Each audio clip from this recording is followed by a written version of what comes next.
Whether you're in North or South Carolina or anywhere else in the world, enter the Cat Cave with D. White and Shannon Smith, a part of the Keep Pounding Podcast Network, powered by the Fans First Sports Network, where you can find shows such as Winning the Division and Inside the Vault. And I made an error.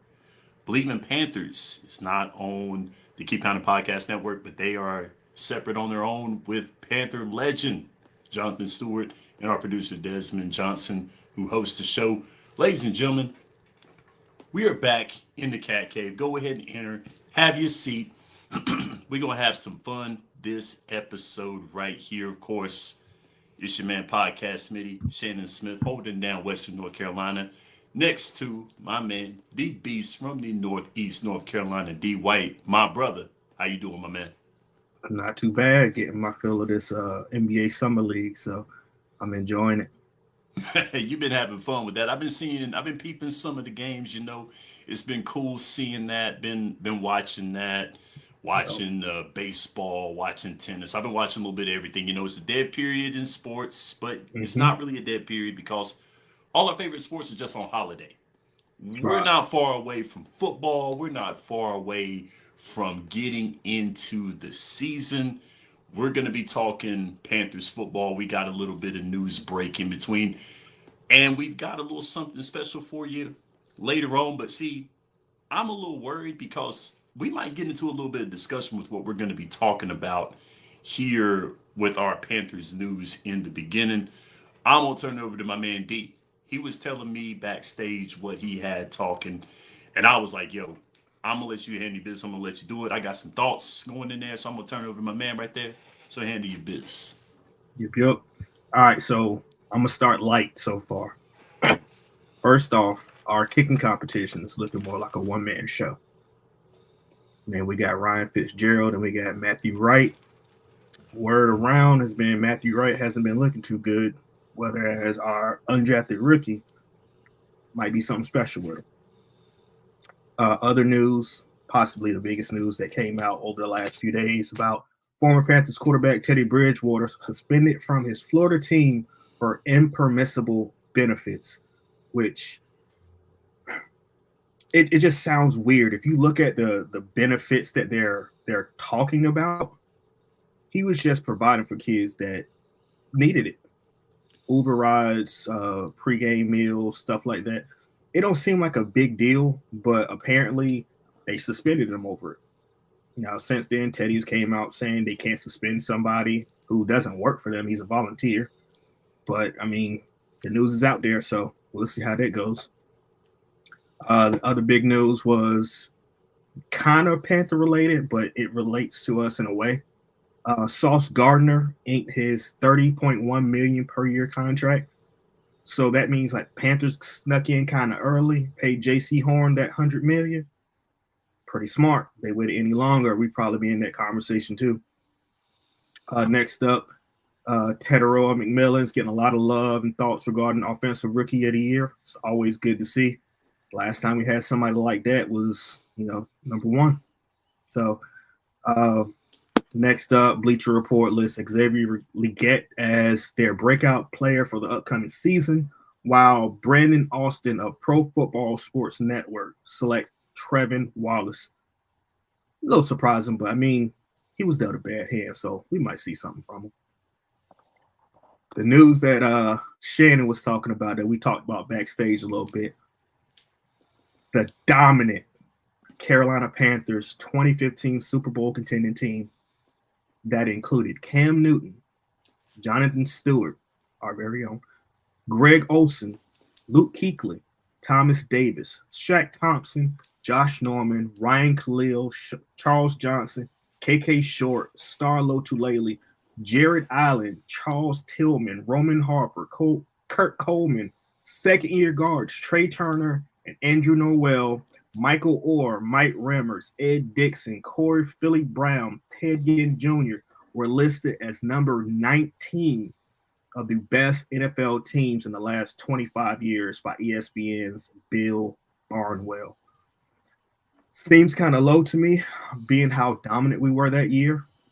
But the teams below them include the 2018 LA Rams, who lost in the Super Bowl to the Patriots, the 2004 Pittsburgh Steelers that lost to the Patriots, the 2014 Seattle Seahawks that lost to the Patriots, 2022 Buffalo Bills that lost in the divisional round to the Bengals, which was a dope game. Yeah, I don't that one. 2008 Pittsburgh Steelers that won Super Bowl over the Cardinals, Plaxico Burress and the guys, and San Francisco 49ers that lost to the Giants in the NFC Championship.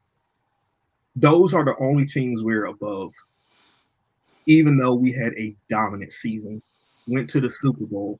Granted, we lost. Hate to think about it, but there's no way in the world that that team is number 19 out of the last 25 years. That's my news. You got anything on that? Okay, so two things. Of course, the Teddy Bridgewater thing is something that I read about today. And I was just taken aback. I was surprised by that. That's another story for another time. The shorthand version that I have for that is Teddy didn't take from the team. This was something that he did out of the goodness of his heart. He wanted for those kids. He cared about those kids. He wasn't just somebody who was just getting paid or volunteering just to show up and leave. He was doing for those kids because he actually cared about them. And I got to give credit where credit is due to Teddy Bridgewater for doing that. Shout out to him.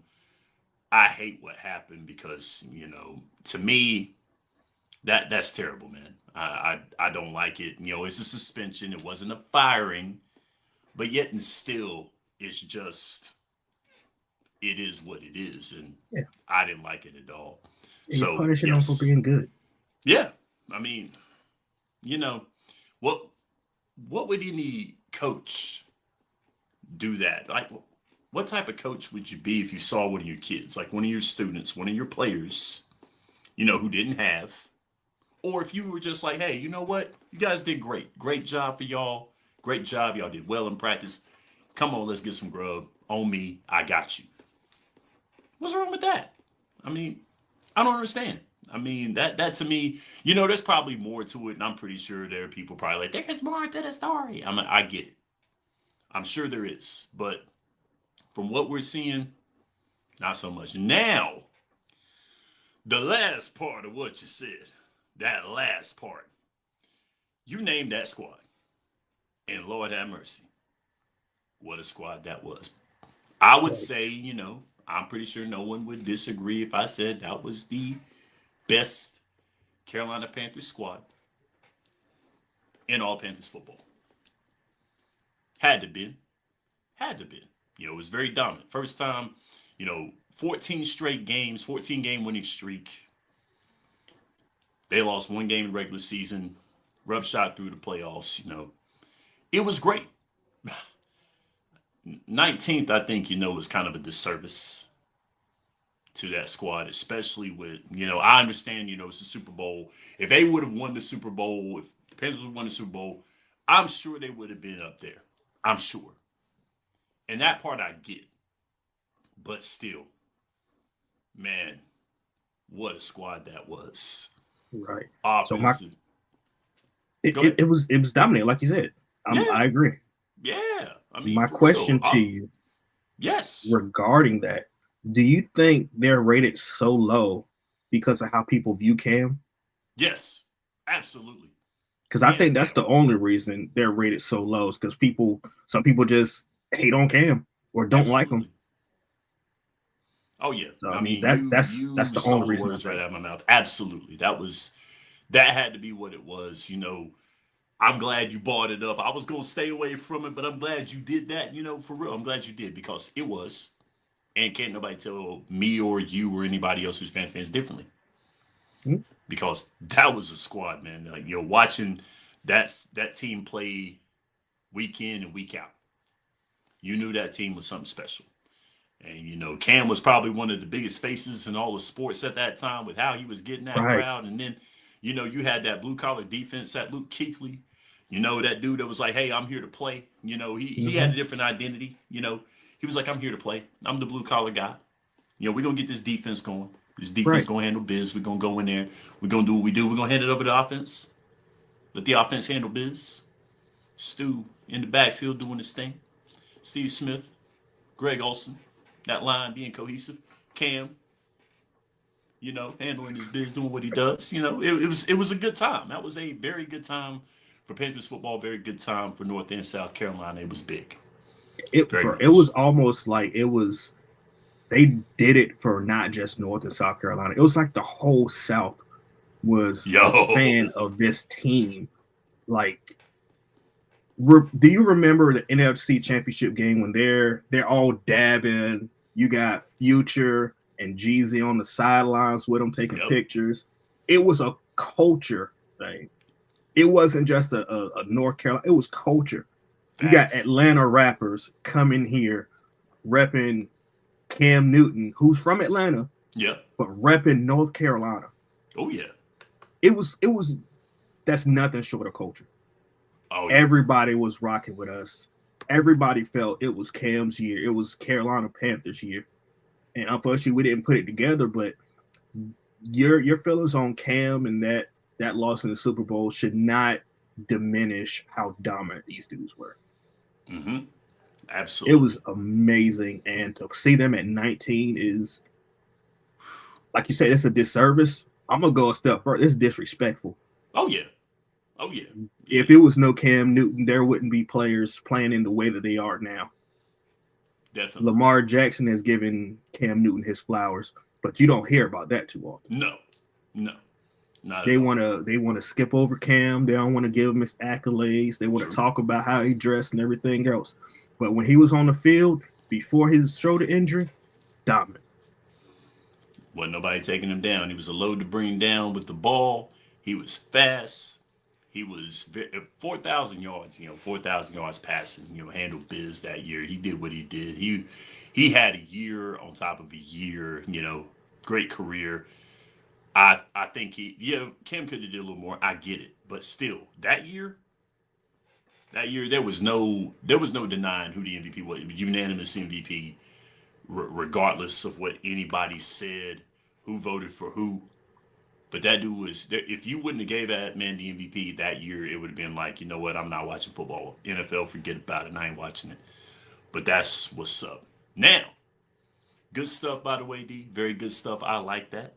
So my Panther news is a little different. On Monday of this week, I was off work that night. I was, watching a barrage of sports. Then I saw that sports podcast network, who I subscribe to on YouTube, had a podcast that night. The TTS Fantasy Summer Tour 2025. And it caught my eye because they were talking Panthers and Saints. They had a Saints insider, which, the host, Commissioner Cooper, is his name. This is the first time I've seen this podcast, by the way. I've never seen it before. I saw it. It came up on my thumbnails. It came up. So I said, yo, I'm going to watch this because this might be something we can talk about on the show. So Commissioner Cooper, he unfortunately booked one Saints guy and booked two Panther guys. But he says it doesn't really matter because the Saints are going to be the bottom team in the NFL. So, and the insider that he had, the Saints insider, whose name was Justin Herrera, he played along with it. He had a pretty good tie. Like, he had a pretty cool insert under his name where he said, Tyler Shook went to high school with Jesus. So he was cool about it. He did a heck of a job. He was cool about it. He knew what was going. He knew what they were up against. He knew. And the Panther insiders, Chew Russell and Dave from PNP, they were talking a lot of great stuff about the Panthers. Commissioner Cooper asked a lot of great questions. It was a cool show. He had some pretty cool segments. At the end of the segment, he had Chew and Dave go at each other in a Family Feud style game, asking about top five, passing yards in the NFC South amongst Panther, because it was Panther and Saints players that had the most amongst each other. And so they had to guess who was 1, 2, 3, 4, and 5. It was cool. Real cool game. But anyway, what they were talking about, what Chew and Dave talked about with this team was, and this is something that I highlighted here, Both of them don't believe Bryce is going to fling the football. They don't think Bryce is going to throw the ball 40 times a game. There are people that are on that thinking that's what Bryce is going to do. With Ted, with Adam Thielen, with him adding pieces to the passing game, they're thinking that he's going to throw the football 40 times a game. That's not going to happen. Why would If it? you're yeah, go ahead. Go ahead. Oh no, that's just my little I talk thought you had back. Why something would to it? add to it, my bad. But they think that's going to happen, and it's not. Why would you do that with Bryce? I know he's got weapons. I know it's tantalizing. I know it's a passing league. I get it. But then I'll go further with that. But they don't believe it. Shu and Dave both do not believe they're throwing the ball 40 times a game, 50 times a game. They don't believe that. Drafting Etienne now, on the other hand, that was what the indicator was that Carolina was going to run the football. They've got Chuba, who's almost 1,200 yards last year, and Rico Dowdle, a 1,000-yard rusher. Got him on the team. And then they go and draft Etienne, adding them to it. They're getting depth in the backfield. So they're going to run the football. And why would they not? What the best friend of a quarterback is a good running game. So run the football, run it. Chuba doesn't have to worry about touching the ball 30 times a game, 35, 40 times a game. He doesn't have to worry about that. He's got Rico Dowdle, who's going to be splitting the carries with them. You can change them out like fresh tires and on an F1 car. They're going to be great. I mean, they'll be fine. The line's getting better. They believe that. Chu and Dave believe that. Also, last thing, they believe that Xavier Legette should fight for wide receiver 2. They feel like he should go in there and fight for his position.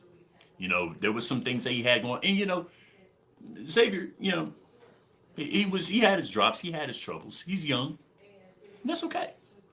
But also, too, this offense was getting better at the right time. They were getting better as they went. And of course, when the quarterback gets confidence, when he gets a rhythm, of course, the offense is going to flow. Yeah. Right. So they believe that. That was something that they believed, that Xavier Legette should fight for wide receiver 2. And I understand it, but then again, I'm kind of like, okay, y'all, shit. But those were 3 things that I highlighted from that podcast. Real fun podcast. Go back and watch it if you feel like you should. That Sports Podcast Network, the TTS Fantasy Summer Tour 25. It's the Panthers Saints episode. It was fun. I had a great time watching it. I believe that, Commissioner Cooper is doing this all summer with other teams. And I think next week he's going Atlanta and Tampa. I think he's going Atlanta, Tampa.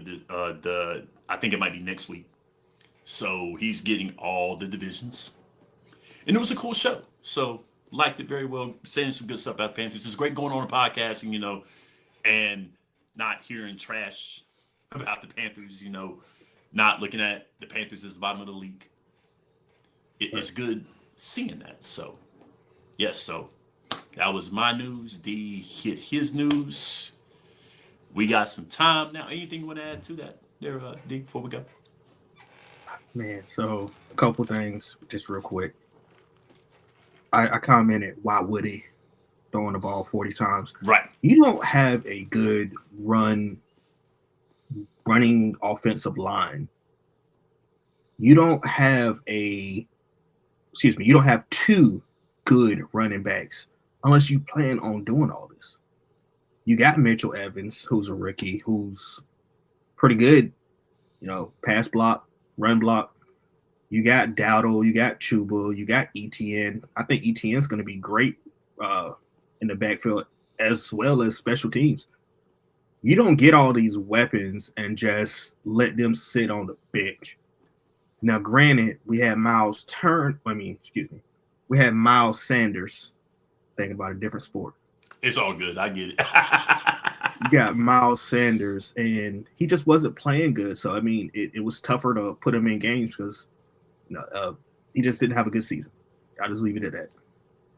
You got Chuba. When he gets tired, you don't want to overuse him. Now you got Dowdle. Sub him in. You can still run. You got Maulers up front. You can still run. You got Bryce, who learned how to diagnose the defense now. He can run. He showed he can run. His wide receivers are going to give him an opportunity to run as well as throw the ball downfield. But it will be crazy to let a quarterback throw the ball 40, 50 times a game. One, you're going to burn them out. Unless you plan on letting Andy Dalton start the second half or something, there's no reason in the world a quarterback's going to throw the ball 40 times. That's just my 2 cents. And that's understandable, especially with the way that this offense is built. And just like you said, the way this offense is built, Bryce still, this is year 3. And, burning them out in year 3. What's up, Willie? What's up, cuz? What's up, cuz? Hey, Jason. That's my guy right there. 3 from deep, 3 times a week. Hey. Devon, hey, how you doing? Good to see you. Hey, all right, cool. Hey, y'all keep going. Hey, keep on going right there. Hey, I got a funny feeling that you're here for someone else and not me. So I get that. That's okay. That team was disrespected. Absolutely. Very much. Willie, thank you. The blame can't be all on the players. The coaching staff was lacking in it. Yes, Willie, I get it. Willie, I get it. Absolutely. There were panic mode was creeping in because, with the way the Denver defense was, because Denver's defense was stacked. Gotta remember, Von Miller was prime Von Miller at that time. Him and Cam were in the same draft class. He had a Michael Jordan moment where he took it personally that he didn't get drafted first overall. He had that chip on his shoulder. I get it. So, yeah, it can't be all on the players, It's a team game. Absolutely. Absolutely. So, yes, very much. But back to what we were talking about. But we appreciate y'all for commenting. We appreciate y'all for watching. Thank you so much. Make sure you hit the like button. Get this podcast going. We about to begin, y'all. It's only the beginning. We in the summer. Wait till the season begins. We got things for the season. Y'all gonna enjoy it. So, yes. We got 2 weeks before the guys come back? 2 weeks, baby. Yeah. Man, I'm ready to go. Yeah. Man, I was ready before we even got on the show. I'm telling you. I'm tired of watching highlights. I'm ready to see something. Absolutely. We've been seeing a lot of OTAs. Training camp. It's the tease, y'all. It's the tease. Well, we ready. But, yeah, we're not going to be, the ball's not going to be flowing 40 times a game. We're not going to do that. We're going to run the football steady diet. We're going to play very good football, ball control football. We got young Bryce out there. Bryce is going to get his rhythm. Let him get his rhythm. Let him get this offense. Let him get his feet underneath him. Let him think. Let him cook. This offense is going to be fine. Defense is going to come out there. Defense looks like they're going to hit somebody. We got some intensity on that defense. We want to see it in week 1. We're going to see that. Now, got a little treat for you guys. D and I, we've been, going down memory lane, with our all-time offenses, all-time Panther defenses, all-time Panther team.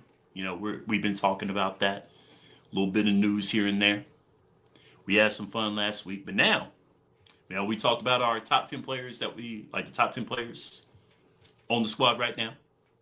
But now, we're going to have a little more fun, see, because, every team has moments.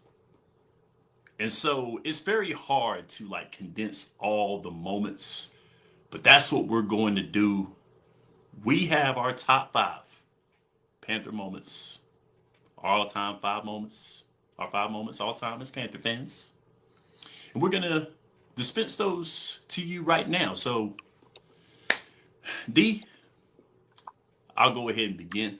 Now, I'm going to go with number 5. I'm going to go from 5 to 1. So, we're going number 5. Now, see, of course, D, I'm a little older. But my number 5 moment was the 1996-97 divisional playoffs where the Carolina Panthers got their first playoff win in the divisionals. And it was against them Dallas Cowboys.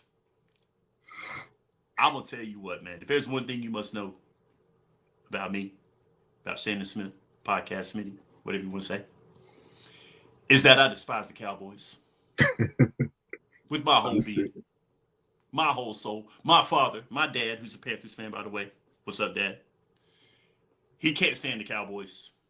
He passed it on to his son. I can't stand them either. So what better way to have the first playoff win of the franchise to be against a team you loathe? 26-17 was the final. Oh yeah. This was Carolina. Carolina was the number 2 team in the NFC at this time. And this was year 2 of Carolina's existence. This is year 2. Mm. They were the number 2 team in the NFC. Played at Old Erickson Stadium. The 2 big plays that I remember from that game was Chad Coda's interception, the first interception Troy Aikman threw, and Chad Coda got that interception. The old school safety. Chad Coda, what's good, baby? Got that interception. And then Sam Mills, the late Sam Mills, rest in peace, keep pounding. Sam Mills got that game-clinching interception and gave the Panthers the win 26-17 at Old Erickson Stadium. What a time to be alive. That's my number 5. D, what's good, baby? So before I mention my 5, I was 5 during that game. I have no recollection of anything. I have no recollection. I mean, I know the players, but I have no recollection of that game at all. I was too busy watching Power Rangers. But I'm gonna give you that one. I'm gonna give you that. I'm still somewhat of a young bull. Hey, so it's cool. My 5. Ice up, son. Ice up, son. Nice. Ice up, son. Ask him. He didn't finish the game. That's my top 5. You can't hate. Well, most of us can't hate Steve Smith. He hasn't done anything to me, so I love this man to death. Even if I didn't, I wouldn't tell him because right. He's still all muscle. So Ice Up is my 5 one of the top funniest moments for me, for the Panthers, for a player. Ice Up. That's my choice. I like it, man. I like that. I mean, Steve Smith, I do call him my cousin, although that's not true. I do call him my cousin, Willie, like Willie's my cousin, Claim it. But that was cool. I mean, that was cool. So many people still say Ice Up to this day. I still say it, and that was cool. I love that a lot. So great stuff. I like that there, D. Now, number 4. Now, I think I might be doing moments. It is what it is. If you got if you don't have dates, I get it. But I do. That was just me right there. Panther moments, that was just me. I was in the moment at that time. But number 4. The drafting of Julius Peppers. When Julius Peppers got drafted, as a Carolina guy, I'm a Tar Heel guy, I was saying, Carolina, please do it. Do it. Homegrown talent. Bring him on home. Bring him home. And they did it. 2002 Defensive Rookie of the Year. 3-time first team All-Pro. 3-time second team All-Pro. 9-time Pro Bowler. First Carolina Panther inducted in Canton, Ohio in the Pro Football Hall of Fame. Julius Peppers. That's my number 4. I wish he could have got a bowl. I wish he could have got a bowl. He deserved it. Oh, absolutely. Pep deserved every bit of it. I got the pleasure of watching Pep play football and play basketball for Carolina. That was cool. Pep was athletic dude, very athletic. Pep was awesome. Yeah, he works for the Panthers now, right? He may. I got to look that up. Yeah, you're probably right. Could have swore I saw something about that, but you can't be mad at an all-time player being drafted number 2. Mm-hmm. Yeah, drafted number 2. Mm-hmm. Can't be mad at it. No. Homegrown North Carolina boy. I love it. Oh yeah. I'm all about our North Carolina guys. So, Oh, absolutely. Yeah. Yes. I mean, for real, bring them home, keep them home, grow them. That's what I'm talking about. And, he was also with the Bears as well, too. Like, the Bears enshrined him as well, too. But it's the Bears. It is what it don't is. don't don't But take we our don't count peppers. that. He went to he You went can't have to peppers. the Hall of Fame as a Panther. Mm-hmm. That is what he went to the Hall of Fame for as a Panther. So Mm-hmm. yes, but D number 4. Number 4. I'm gonna take you back. 2015, week 3. Mm. Josh Norman interception against Seattle. I loved it. I loved it. I got a thing with my players having like some kind of swag and attitude, and that was Josh Norman. Like once he got to the level that he knew he could be, you could not tell that man he couldn't do anything he wanted on the field. And that interception was like that was my Odell Beckham catch. Yes. Like that just full extension, almost backflip, interception, shut the game down. Josh Norman, number 24. That man is ridiculous. That's my number 4. Nobody gonna tell me different. Hey, I like it. I like it. Now, we on the topic of interceptions now. So, okay, we talking about big picks. We talking about picks. My number 3, ironically, has something to do with interceptions. And you know what they say, bad things come in threes, right? Oh, yeah. My number 3 moment was Ricky Manning Jr.'s 3 interceptions in the 2003 NFC Championship. I don't know what was going through Donovan McNabb's mind. Now, not saying that Ricky Manning Jr. was a bad corner at all, but my man picked off 3 passes. You knew better. Throw one. Do me wrong once, shame on you. Do me wrong twice, shame on me. I don't know what happens if there's a third time. Evidently, you didn't listen. And there was a third time. Go to the bench, ice up. Think about what you did. Think about what you did. That's the best thing I can tell you. Man, but the Panthers won that game 14-3 en route to their very first Super Bowl. They were the fastest franchise in all of football to get to a Super Bowl. And they shut down the Philadelphia Eagles offense very convincingly. The offense, they put up 14 points, but it didn't matter because they didn't have to really do much because the defense was eating. Ricky Manning Jr. was eating. So, hey, they decided, hey, we're going to pick on Ricky Manning Jr. He said, okay, I'll pick you 3 times. And those 1, 2, 3 picks. Number 3 in the 2003 NFC Championship. No, I didn't plan that. That wasn't pre-planned, but that was my number 3. That was. Respect. That wasn't pre-planned, but I like how that went. Respect. So if anybody caught me, I made a boo-boo. Uh-oh. So it was 2015 week 3. That was against the Saints. I made a boo-boo. My bad. Panther fans, don't be too mad at me. All right. My number 3. My all-time favorite quarterback. Number 1. It's that wheel route. Oh. You've been watching film, huh? Yeah. You've been watching film, huh? Well, watch this. Cam Newton. His cadence game was fire. Yes. Cadence game fire. Yes. That wheel route against a good Green Bay defense. Yes. They know it's coming. Oh, yeah. Still couldn't stop it. Oh, yeah. Now, granted, it's Cam Newton and Christian McCaffrey.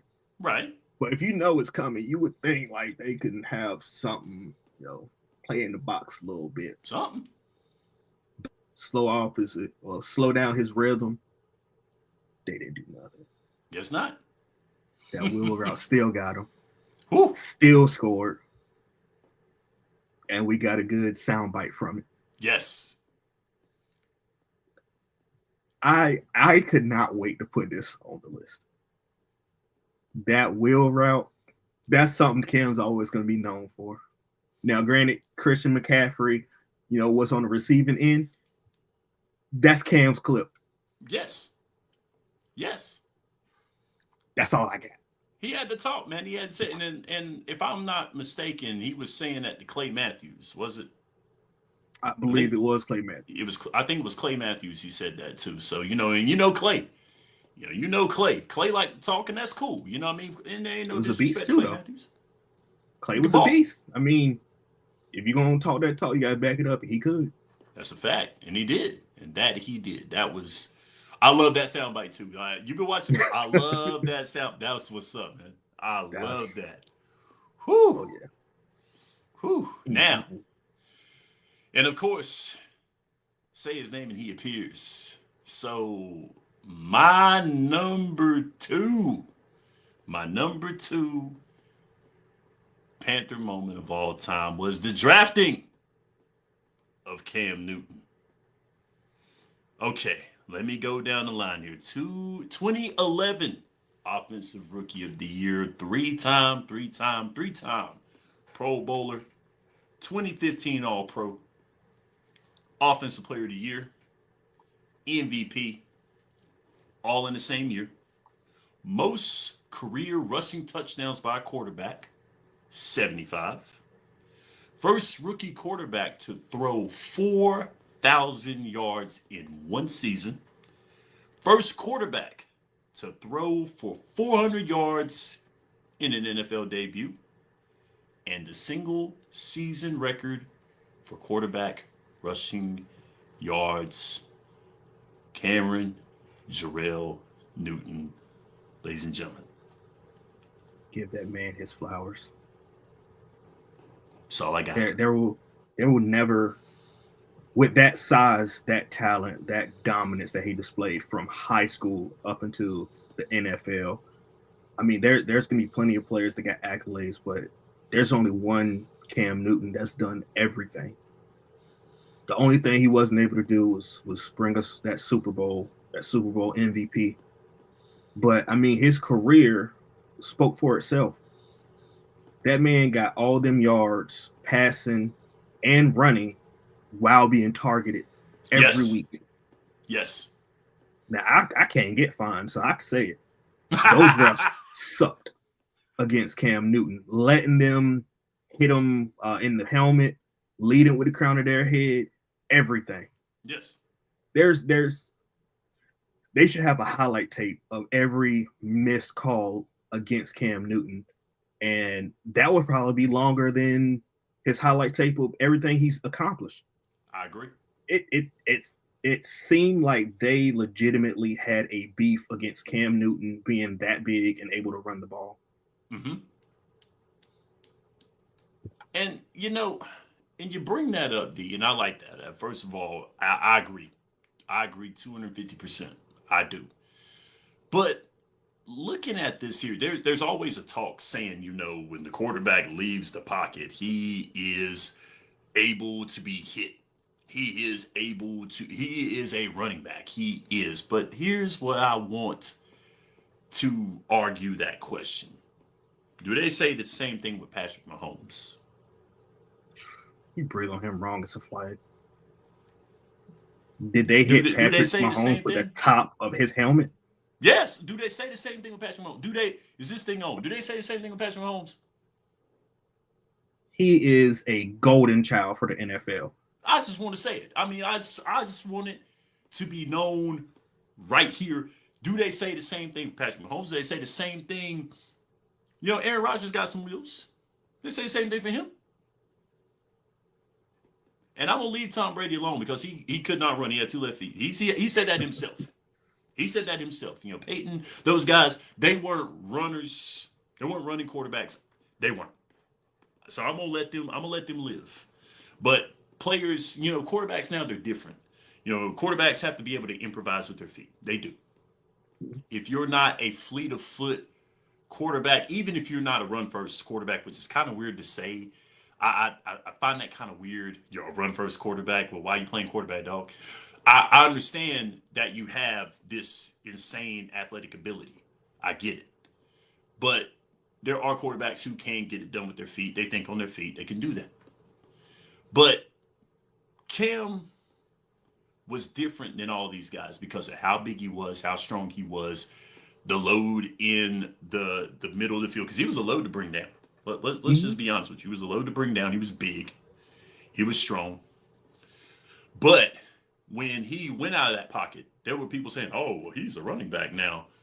But I want that to be spread around every quarterback that has that ability as well, to make that make sense to me. Right. And it doesn't happen. It does not. You can't sit here and tell me that the same hits that Cam took and were not penalized are the same hits that Patrick Mahomes will take and they're penalized. They're not. Mm-hmm. And that's no disrespect to Pat Mahomes. There's no disrespect. He's done what he's done. I get it. Now, Lamar, on the other hand, Lamar Jackson's another one right there too.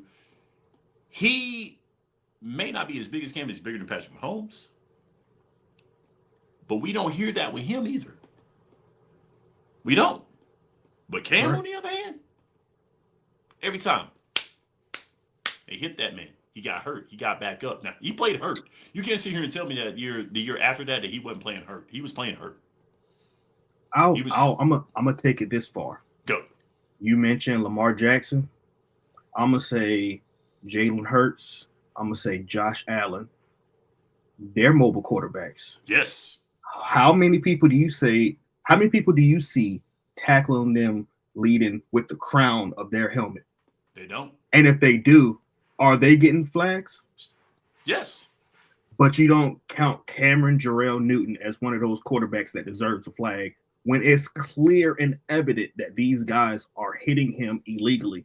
Yes. To the head, to the side of his head, everything. Mm-hmm. This man got a concussion in the middle of a game, and they still didn't seem like they wanted to throw the flag. Yep. Playing it on replay, showing them he got hit in the head, not doing anything about it. Uh-huh. The league, you can't convince me the league didn't have a beef against him. Absolutely. The hit by T.J. Watt was a yes. Yes. Yes. Oh, absolutely. Yes. And now you get T.J. Watt, who got paid all these monies, was beloved by Steelers fans, and he was prime example of a player that did a dirty hit on the player and ruined his career. Yes. You hit that man in his shoulder, his throwing shoulder with the crown of your helmet. They ain't do nothing about it. Nothing. Yes. I agree. Absolutely, hands down. And there's always that saying, well, Cam is big and Cam is strong. I get it. But yet and still, the quarterback with his throwing motion is a sitting duck, no matter how big he is, no matter how small he is, he's a sitting duck. Mm-hmm. So you can't tell me that there was no parity in that. And I hate to be that person that brings that out in the league. I hate to be that person, but you and me watch the same game. You and me were watching the same game. Me and you and Dez and Willie and your wife and everybody who was watching, they saw it. Mm-hmm. There's no mistaking that. It's not. And the player that I hear a lot about that they compare Cam Newton to was Josh Allen a lot lately. So, oh man, he's the white Cam Newton, blah, blah, blah. I'm not going to take it to a color thing. That boy can ball. Yes, but you're not seeing the same throughout the league. Josh Allen is a baller. He can throw the ball. He can run just like Cam Newton. Yes. But if you hit him with the crown of your helmet, they're going to flag you. You hit him in the shoulder. You give him a concussion. They're going to flag you. Cam never got that generosity. It's almost like he talking to the refs. They're mad at him already. Mm-hmm. Why are you talking to me? Or didn't they say once that a ref told him you got to earn that? Yes. I remember that too. You got to earn a flag with somebody illegally hitting you? Get out of here.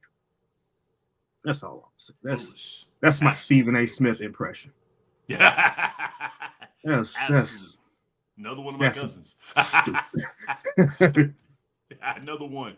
Yes, but let's get, speaking of one, you gotta love that.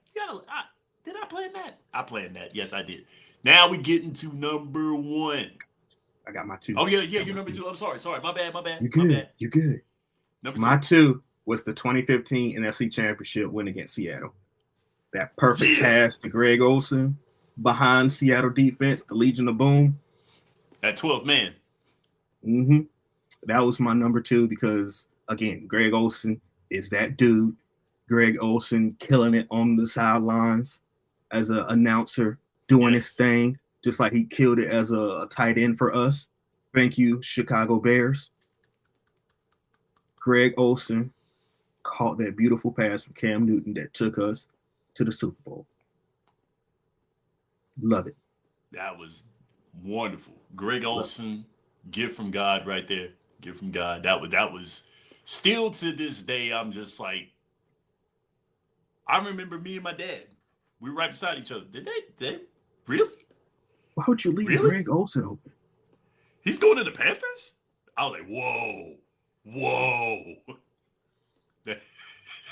Man, during that game winning drive, and I'm watching the play, it's like, out of all people on that team, he is the most clutch receiving wise. Yes. He's Cam's safety blanket. Yes. Y'all leave this dude open? No, but really. Thanks. I ain't mad at it. Cool. I'll take it. Cool. A win is a win. And now we'll go to number one. Number one. Speaking of that NFC Championship, that great pass to Greg Olsen, which we don't know why he was left as open as he was. And we don't care because it's great. But my favorite moment, my favorite Panther moment, of course, was that whole season. That 15-1. Now, of course, let's go through the numbers here. Started the season 14-0. Now, this is something I didn't know. It was tied for the best regular season in NFC history. I was tied. The Carolina Panthers 2015. Top scoring offense. Third consecutive NFC South Championship.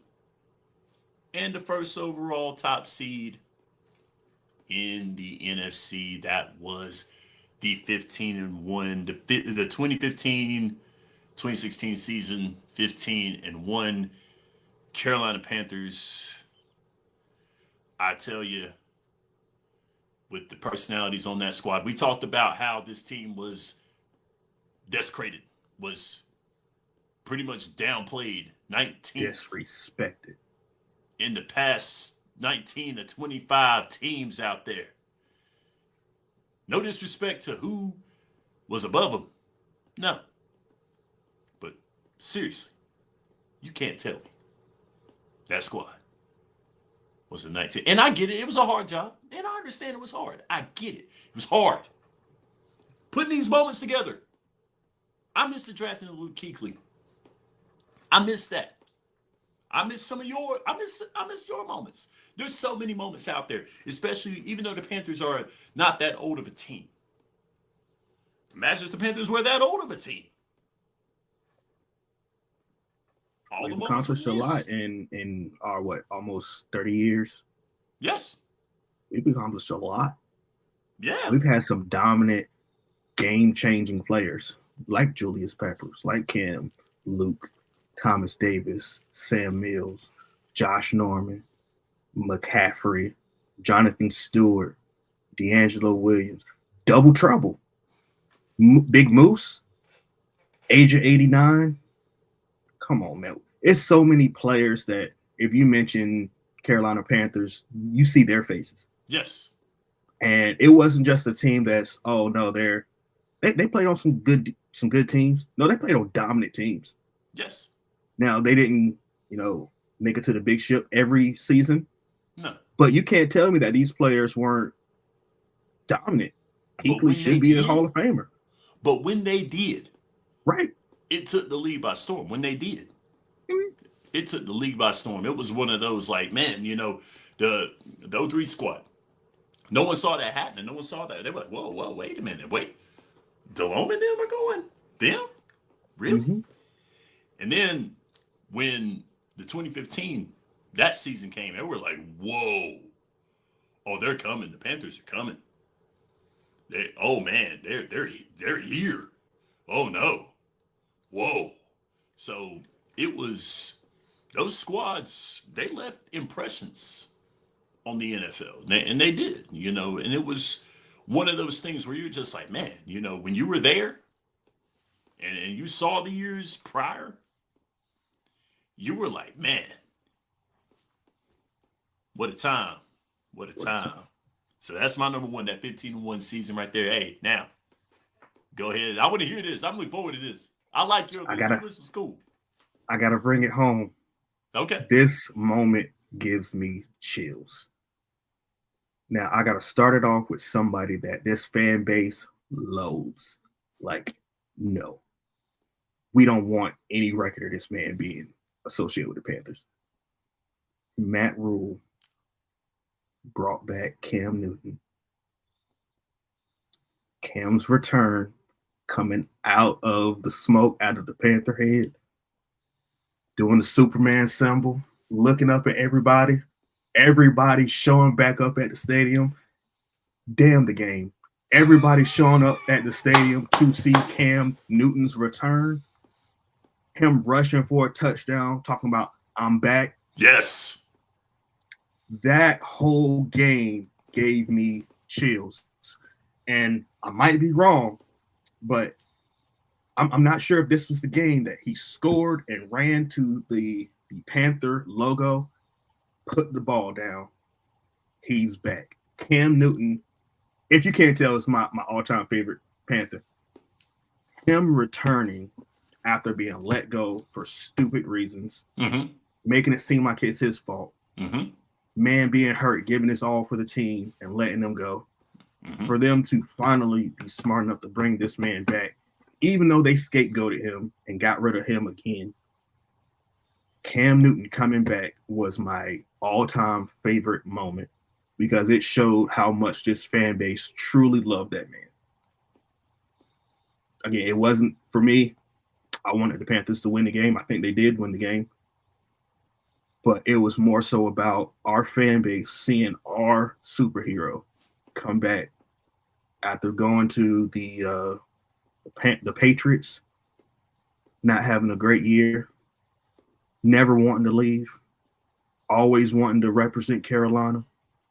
Him coming back, him being that guy that we loved, him sacrificing so much for us to finally be back in that stadium wearing number 1. That moment gave me chills, and I will still watch that and feel the same way I did the first time I seen it. Oh man, beautiful way to end it there. I loved your list, man. Mine and your lists were very, very different. I was date wise. I don't know if you could put that on age or not. I don't know. Maybe not. But yet still, it's all love. Yeah. I loved how you took individual moments. You were like individual, like, this is me as a fan. I was like, this was what I love. Me, I was like, you know what? I took my fan moments as well, but I was one of those, like, it was accomplishments, milestones Carolina got. I like the individual stuff because, we as fans, we remember those individual moments. We might not remember the record books. We might not really want to read the record books. We might not. We just look at what us in the moment. And Cam coming back.